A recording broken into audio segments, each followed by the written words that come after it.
year and a half ago, Deontay Wilder was going to knock you out. Now Tyson Fury is going to outbox you. You clearly can't win. No, I know it's weird. But I think I've come to learn this year. I've just got one of them faces that people love to hate.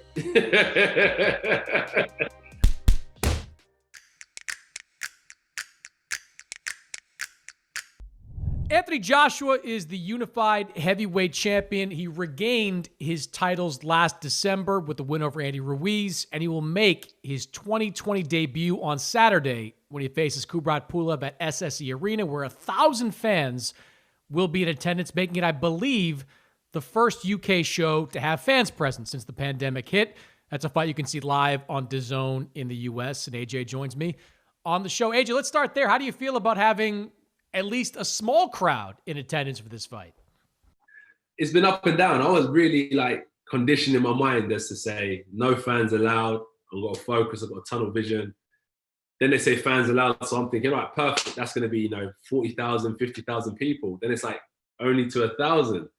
So it's going to be one of those things where it's I'm going to hear everyone's voice. I'm going to hear a pin drop in there, but I've got to keep a tunnel vision. But I feel like it's going to be good for the fans because it's going to be intimate. It's going to be something that they've never experienced before, witnessing a heavyweight championship fight amongst 1,000 people. So it's going to be like a lucky crowd, for example. So it's just up to me and Pulev to make sure we put on a good show and one for them to remember. So when you were deciding, if you were going to fight, when you were going to fight, how tough a call was that? Because, you're used to fighting in front of huge crowds and making a lot of money that comes with those crowds. I would imagine this is, a pretty big hit for you. How tough was the decision to take this fight with all the circumstances?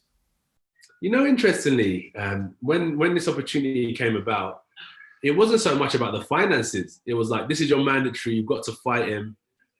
And looking back, sometimes I wish I fought him, around the time that Dillian Whyte had his fight with Povetkin, because I would have tried to get out again in December. So this year I wasn't so much concerned about the financial loss. It was I just need to stay active and hopefully hope for a better 2021. It is annoying. It's a big loss, but there's a bigger picture that we're trying to create as well. And I need to get past Pulev. He's a tough fighter. And I'm going to have to fight him at some stage. So, there's no better time than to do it now. I feel like I've had a lot of time to work on my craft over the last year. Coming back from Saudi, I've got my titles back. I feel like the pressure's off me now and I can just focus on myself again. Yeah, go on. So you're saying you wish you fought in Eddie Hearn's backyard is what you're telling me? Yeah, I wouldn't have minded fighting in his backyard, getting Pulev out of the way. And then I would have been able to focus on the next fight. And it's being back on that gravy train again. This is the first stop. I'm back at that first stop now. I've been away for a year. Now I'm at the first stop of this journey once again. It's we stopped for a bit and it's about to pick up again. So I wish that if I would have fought in Eddie Hearn's back garden, it probably would have been 6 to 7 months out of the ring. But now it's been 12 months out of the ring. So it's a bit more of a longer stretch. I think the one question, AJ, I have going into this fight is, has Anthony Joshua changed as a fighter? Has Andy Ruiz changed you and made you perhaps permanently more of a guarded fighter, a guy that fights even more off the jab? Or are you still the guy that, when he sees somebody hurt, he's a seek and destroy type of fighter, a 90% plus knockout rate type of guy? Has Andy Ruiz changed you? Physically, he hasn't changed me. I still carry and possess the powers. I feel technically wise, he's improved me. He's changed me for the better. He changed my mental focus as well about what this really means, because I was that guy that just come into the boxing gym. 3 years later, I was Olympic champion. When I turned pro, 3 years later, I was world champion. So I didn't even really embrace what I was doing. And then I get to see Andy Ruiz living life over in America and Mexico. I was like, wow, that's what it means to be champion. So he definitely changed me for the better. But what he's done, he made me realize there's two different things. There's what we call defining performances and there's defining fights. So I feel like when I boxed Andy Ruiz in Saudi, it wasn't a defining fight, but it was a defining performance. I had to go out there and I had to put on a spectacular performance, which was sticking to my game plan to win.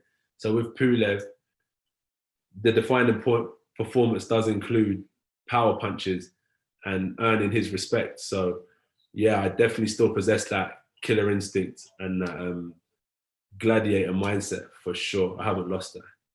You know, when you were scheduled to fight Ruiz back in June of 2019, a lot of people before that fight were talking about Deontay Wilder. Before this fight, people are talking about Tyson Fury and the possibility you'll face him in 2021.